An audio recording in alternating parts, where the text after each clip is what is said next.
அனைவருக்கும் வணக்கம். நம்ம சேனல் இன்றைக்கி அக்டோபர் 10ஆம் தேதிக்கான நடப்புகளை தான் பார்க்க போகிறோம். சரி வாங்க பார்க்கலாம். முதல் செய்தியாக 7000 கோடி பாதுகாப்பு ஒப்பந்தம் இந்தியா பிரிட்டன் இடையே கையொப்பம். இந்தியாவுக்கு வந்திருக்க பிரிட்டன் பிரதமர் பார்த்திங்கன்னா கியர் ஸ்டார்மர். இந்தியாவில் 9 பிரிட்டன் பல்கலைக்கழக வளாகங்கள். இந்தியாவில் பிரிட்டனைச் சேர்ந்த 9 பல்கலைக்கழகங்கள் தங்களின் கல்வி வளாகங்களை அமைக்க முன்வந்துள்ளதாக பிரதமர் மோடி தெரிவித்திருக்கிறார். இவை குருகிராம், அகமதாபாத், மும்பை, பெங்களூரு ஆகிய நகரங்களில் அமைய உள்ளதாக பின்னர் செய்தியாளரிடம் வெளியுறவு செயலர் விக்ரம் மிஸ்ரி தெரிவித்திருக்கிறார். அடுத்தது ஆல்ரெடி முன்னாடி பார்த்தது தான் தமிழ்நாட்டின் மிக நீளமான பாலம். முன்னாடி பார்த்திங்கன்னா தென்னிந்தியாவின் மிக நீளமான பாலம்னு பார்த்துருப்போம். என்னென்னா கோவையில் ஜிடி நாயுடு அவருடைய பெயரில் தான் இந்த மேம்பாலத்தை திறந்து வச்சுருக்காங்க. கிட்டத்தட்ட 10.10 கிலோமீட்டர் தொலைவு 1791 கோடி செலவில் கட்டியிருக்காங்க. புராதன சின்ன ஆணையம் அமைக்க தமிழக அரசுக்கு உயர்நீதிமன்றம் உத்தரவு. பழமையான மற்றும் புராதன கோயில்கள் மற்றும் சின்னங்களை பாதுகாக்க புராதன சின்ன ஆணையம் அமைக்கப்படாதது ஏன் என்று கேள்வி எழுப்பிய நிலையில் உயர்நீதிமன்றம் 4 வாரம் அவகாசம் கொடுத்துருக்கு. ஆணையம் அமைக்கணும் அப்படின்ட்டு. தமிழகத்தில் பழமையான மற்றும் புராதன கோயில்கள் மற்றும் சின்னங்களை பாதுகாக்க புராதன சின்னங்கள் ஆணைய சட்டம் கடந்த ஆண்டு முதல் அமலுக்கு வந்தது. அப்போ புராதன சின்னங்கள் ஆணைய சட்டம் எந்த ஆண்டு? சட்டம் பார்த்திங்கன்னா 2012. ஆனால் எப்போ நடைமுறைக்கு வருதுன்னு பார்த்திங்கன்னா போன வருஷம் தான் நடைமுறைக்கு வருது. சரிங்களா? போன வருஷம் 2024 மார்ச் 1 நடைமுறை. சட்டம் எப்போ பார்த்திங்கன்னா 2012. கொளத்தூரில் வண்ண மீன்கள் வர்த்தக மையம் முதல்வர் நாளை திறப்பு. சென்னை கொளத்தூரில் 53 கோடியில் கட்டப்பட்டுள்ள வண்ண மீன்கள் வர்த்தக மையத்தை முதல்வர் சனிக்கிழமை திறந்து வச்சிருக்கார். வண்ண மீன்கள் உற்பத்தியாளர்களின் வாழ்வாதாரத்தை மேம்படுத்தும் வகையில் அந்த தொழில் சார்ந்த தொழிலாளர்கள் வாழ்க்கை தரம் மேம்பட அந்த திட்டத்தை தொடங்கி வச்சிருக்காரு முதல்வர். இமானுவேல் சேகரனுக்கு முதல்வர் புகழாரம். ஒதுக்கப்பட்ட இனத்தின் மீட்சிக்காகவும் மாண்புக்காகவும் இறுதி வரை போராடிய தியாகி இமானுவேல் சேகரனின் பிறந்த நாளில் அவரை போற்றி வணங்குகிறேன். அவரது பிறந்தநாள் அரசு விழாவாக கொண்டாடப்படும் என்று கடந்த ஆண்டு தமிழக முதல்வர் அறிவிச்சிருக்காரு. இமானுவேல் சேகரனுக்கு பரமக்குடியில் சிலுடன் கூடிய மணிமண்டபம் அமைக்கப்படும் என்று மற்றொரு அறிவிப்பையும் முதல்வர் தெரிவிச்சிருக்காரு. அப்போது யாருக்கு பிறந்தநாள் அரசு விழாவை கொண்டாட போகிறாங்கன்னா இமானுவேல் சேகரனுடைய பிறந்தநாள் தான் அரசு விழாவை கொண்டாட போகிறாங்க. அதே போல் அவருக்கு சிலுடன் கூடிய மணிமண்டபம் பரமக்குடியில் அமைக்க போகிறாங்க. அடுத்ததாக பாருங்கள், ஒரு எடிட்டோரியல். வேலையை தேடுவதே வேலையா ஒரு கட்டுரையில் நமக்கு முக்கியமான கண்டென்ட் பார்ப்போம்.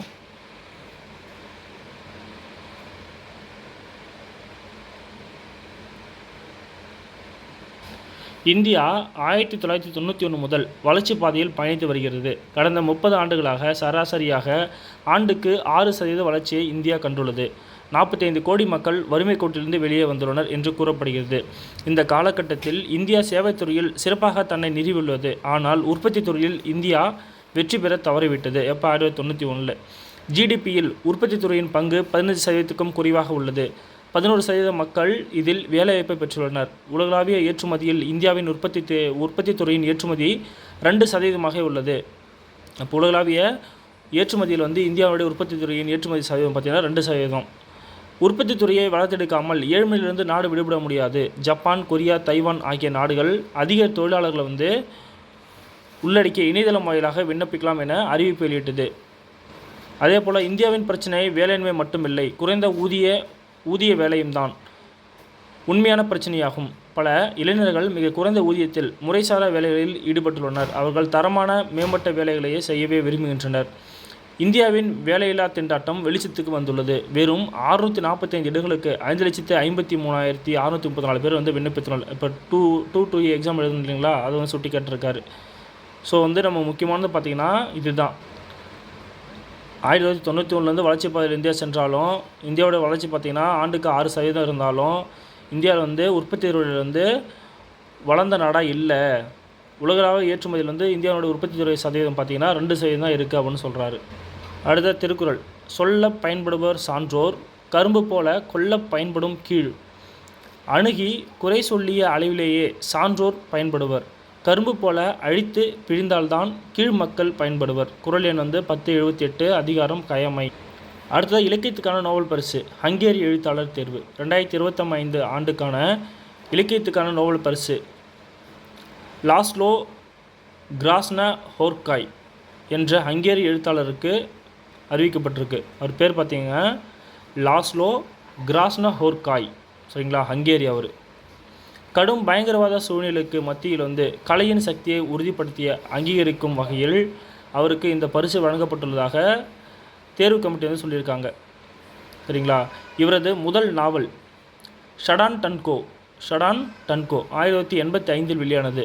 இந்த நாவலும் எதிர்ப்பின் மனச்சோர்வு தி மெலன்கலி ஆஃப் ரெசிஸ்டன்ஸ் என்ற அவரது மற்றொரு நாவலும் ஆதிக்கத்துக்கு எதிரான தொடர் போராட்டங்களை விவரிக்கிறது. இந்த இரு நாவல்களும் ஹங்கேரியில் திரைப்படமாகவும் எடுக்கப்பட்டுள்ளது.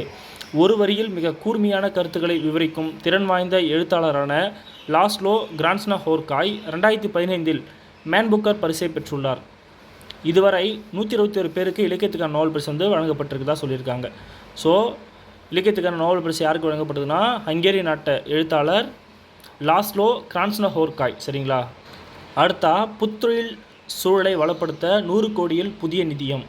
என்னென்னா தமிழ்நாட்டின் புத்தொழில் சூழலை வளப்படுத்த விதமாக 100 கோடி ஒதுக்கீட்டில் இணை உருவாக்க நிதியம் தொடங்கப்படும் என்று முதல்வர் அறிவிச்சிருக்காரு.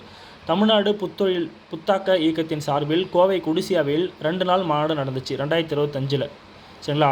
அக்டோபர் 9 மற்றும் 10. தமிழ்நாடு கடந்த 4.5 ஆண்டுகளில் எண்ணற்ற தொழில் திட்டங்களை ஈர்த்துள்ளது. அதன் மூலம் 2030ஆம் ஆண்டுக்குள் தமிழ்நாட்டை $1 டிரில்லியன் பொருளாதாரமாக மாற்ற வேண்டும் என்ற இலக்கை வந்து அடைய நம்ம வந்து அரசு முனைப்புடன் செயலாற்றுகிறது அப்படின்னு சொல்லியிருக்காங்க. உலகின் தலை சிறந்த புத்தொழில் மையமாக தமிழ்நாட்டை கட்டமைப்பு தான் தமிழக அரசின் மாபெரும் கனவு அப்படின்னு சொல்கிறாங்க. அடுத்ததா, அதாவது 2032ஆக இருந்த புத்தொழில் நிறுவனங்களின் எண்ணிக்கை தற்போது 12,000 தாண்டி இருக்கிறது. சிறந்த புத்தொழில் கட்டமைப்பை கொண்ட மாநிலங்களின் தரவரிசை பட்டியலில் 2018ஆம் ஆண்டில் கடைசி இடத்தில் இருந்த தமிழகம் பார்த்தீங்கன்னா 2022ஆம் ஆண்டு முதல் இடத்துக்கு உயர்ந்திருக்கிறது. அப்போது 2018 பார்த்தீங்கன்னா புத்தொழில் திட்டத்தில் பார்த்தீங்கன்னா புத்தொழில் வந்து இருக்கிற மாநிலத்துடைய தரவரிசை பட்டியலில் கடைசி இடத்துல இருந்த தமிழகம் 2022 வந்து பார்த்திங்கன்னா ஃபஸ்ட் இடத்துல இருக்குது. 2016ஆம் ஆண்டு $1 மில்லியன் இருந்த நிலையில் 2024ஆம் ஆண்டில் அது $6 மில்லியன் உயர்ந்துள்ளது. 2020-25ஆம் நிதியாண்டுகளில் தமிழ்நாட்டில் அங்கீகரிக்கப்பட்ட ஸ்டார்ட் அப் நிறுவனங்களின் எண்ணிக்கை ஆண்டுக்கு 36 விழுக்காடு கூட்டு வளர்ச்சியை பதிவு செய்திருக்கிறது. இது தேசிய சராசரியான 11 விழுக்காட்டை விட 3 மடங்கு அதிகம் சொல்கிறாங்க. அடுத்ததாக, தொடக்க நிலையில் உள்ள ஸ்டார்ட் அப் நிறுவனங்கள் நிதி உதவி கிடைக்காமல் தங்களுடைய முயற்சியை கைவிடக்கூடாது என்பதற்காக ஆதார நிதி வழங்கும் திட்டம், அதாவது டிரான்சிட் செயல்படுத்தப்படுகிறது. முதலீடு தேவைப்படும் புத்தொழில் நிறுவனங்களையும் முதலீட்டாளர்களையும் இணைக்கும் நோக்கத்தில் டான் ஃபண்ட் என்ற முதலீட்டாளர் இணைப்பு தளம் தொடங்கப்பட்டுள்ளது. அப்போது பணம் கிடைக்காமல் யாரும் வந்து இந்த ஸ்டார்ட் அப் நிறுவனத்தை வந்து கைவிடக்கூடாதுன்றதுக்காக டான் சீட்டும் அப்படின்னும், முதலீடு தேவைப்படும் புத்தொழில் நிறுவனங்களை வந்து முதலீட்டாளர்களை இணைக்கிற நோக்கத்தில் வந்து டான் ஃபண்ட் அப்படின்ற ஒரு இணைப்பு தளத்தையும் வந்து தமிழக அரசு தொடங்கியிருக்குதான் சொல்கிறாங்க. அடுத்த 10 ஆண்டுகளில் ஸ்டார்ட் அப் நிறுவனங்கள் உகந்த முன்னணி மாநிலமாக தமிழ்நாட்டை கட்டமைக்கும் வகையில் விஷன் 2035 என்ற முதல்நிலை செயல் திட்ட வரைவை இங்கு வெளியிட்டுள்ளேன்.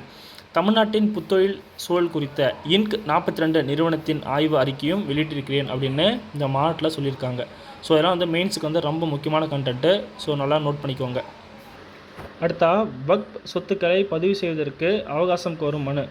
வக்ஃப் திருத்தச் சட்டத்தின் கீழ் உருவாக்கப்பட்ட உமீத் இணையதளத்தில் பதிவு செய்வதற்கான அவகாசத்தை நீட்டிக்க கோரும் மனு வந்து உச்சநீதிமன்றம் வந்து விசாரிச்சிருக்குது. இந்த வக்ஃப் திருத்தச் சட்ட மசோதை அப்படின்னு பார்த்தீங்கன்னா 2025, சரிங்களா.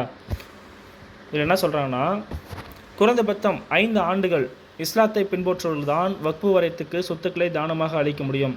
வக்ஃப் சொத்து அரசு நிலமா என்பதை தீர்மானிக்க மாவட்ட ஆட்சியருக்கு அளிக்கப்பட்ட அதிகாரம் நீண்ட காலமாக பயன்பாட்டில் உள்ள வக்ஃப் சொத்துக்களையும் பத்திரத்தின் வக்ஃப் சொத்துக்களையும் ரத்து செய்வதற்கு சட்ட திருத்தம் ஆகியவற்றுக்கும் உச்சநீதிமன்றம் இடைக்கால தடை வைத்திருக்கு அப்படின்னு சொல்கிறாங்க.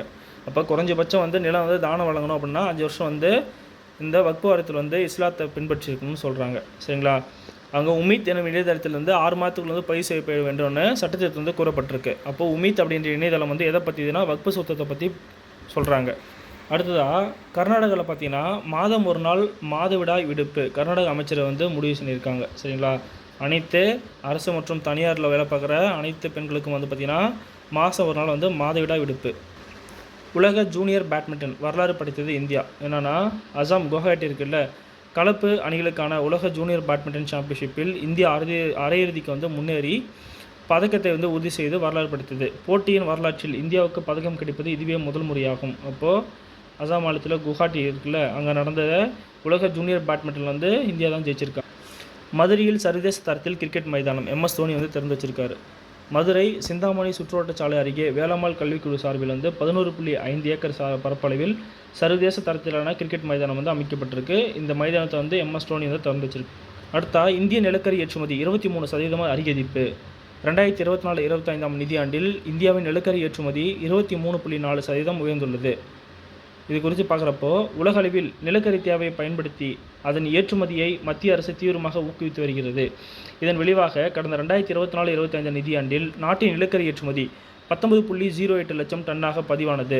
முந்தைய 2023-24 23.4% அதிகம்.